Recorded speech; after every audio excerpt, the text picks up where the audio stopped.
Want to keep Microsoft PC Manager running smoothly with the latest features and security improvements. Updating the app ensures you get bug fixes, performance enhancements, and compatibility with the newest Windows updates. In this guide, I'll show you how to update Microsoft PC Manager in 2026. First, make sure your computer is connected to the internet. A stable connection is important so Microsoft PC Manager can check for and download available updates. Launch Microsoft PC Manager from the Start menu or desktop shortcut. Once the application opens, you'll be ready to check whether a newer version is available. Next, open the Settings or About section, depending on your version of Microsoft PC Manager. Look for the option to check for updates and select it if it's available.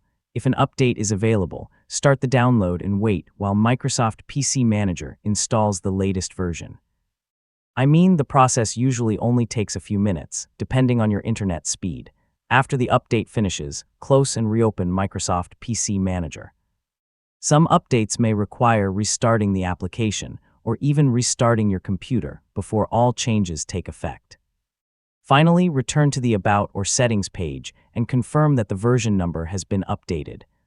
You can now enjoy the latest improvements, bug fixes, and security updates.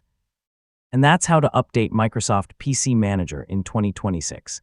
Keeping the app up to date helps ensure the best performance, stability, and security for your Windows PC. Thanks for watching, and I'll see you in the next tutorial.